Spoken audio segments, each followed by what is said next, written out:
L'apôtre Paul montre très clairement que le secret de toute sa vie et de tout son service était le fait qu'il avait reçu son évangile par révélation. Il est même possible de connaître la Bible le plus parfaitement en tant que livre et d'être cependant mort et inefficace spirituellement. Tandis que les Écritures nous parlent si fortement de la connaissance de Dieu et de la vérité qui sont la base de la vie éternelle, par lesquelles nous sommes affranchis et faisons des exploits. Elles affirment aussi que l'homme ne peut pas, en sondant, découvrir ce qui est en Dieu. Job 11, 7. Et elles nous disent aussi très clairement qu'il s'agit d'une connaissance dans l'esprit et non dans l'intelligence naturelle. Ainsi, une riche connaissance des Écritures, une base technique et très soignée de doctrine chrétienne, l'accomplissement d'une œuvre chrétienne, avec toutes les ressources de la sagesse et des dons naturels de l'homme, un emploi intelligent et une présentation intéressante du contenu et des thèmes de la Bible peuvent ne pas dépasser du tout la vie naturelle de l'homme et rester encore dans le domaine de la mort spirituelle.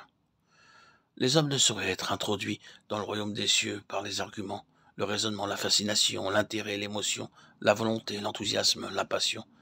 Ils ne peuvent que naître dans ce royaume, et cela par une régénération spirituelle.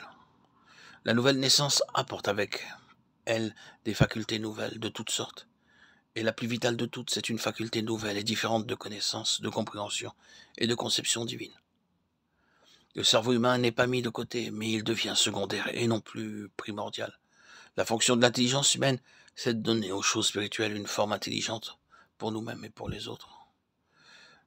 La puissance intellectuelle de Paul n'est pas ce qui lui a donné sa connaissance de la vérité, mais elle fut saisie par son esprit pour passer à d'autres cette vérité. Il peut certainement avoir utilisé sa faculté intellectuelle pour étudier et acquérir la connaissance des Saintes Écritures, mais ce n'est pas par ce moyen qu'il a acquis son intelligence spirituelle. Il lui a fallu avoir cette chose de plus, sans laquelle la connaissance de sa Bible, l'Ancien Testament, ne l'avait pas empêché de suivre une fausse route. L'esprit de l'homme est ce par quoi il pénètre dans ce qui est éternel et invisible. L'intuition est donc l'organe mental de l'esprit.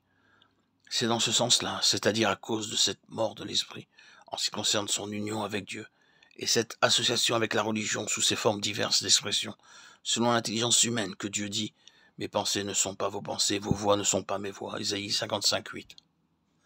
Et la mesure de la différence est celle qui sépare les cieux de la terre, ce qui est céleste, d'avec ce qui est terrestre.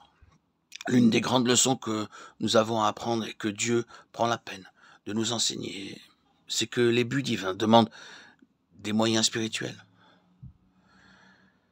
Le brisement de la vie naturelle de sa propre pensée, de ses énergies en ce qui concerne les choses de Dieu, ce brisement qui se fait dans l'amertume du désappointement à travers la vanité, les échecs, l'inefficacité et les impasses pour arriver à un réel fruit spirituel. C'est l'œuvre de toute une vie.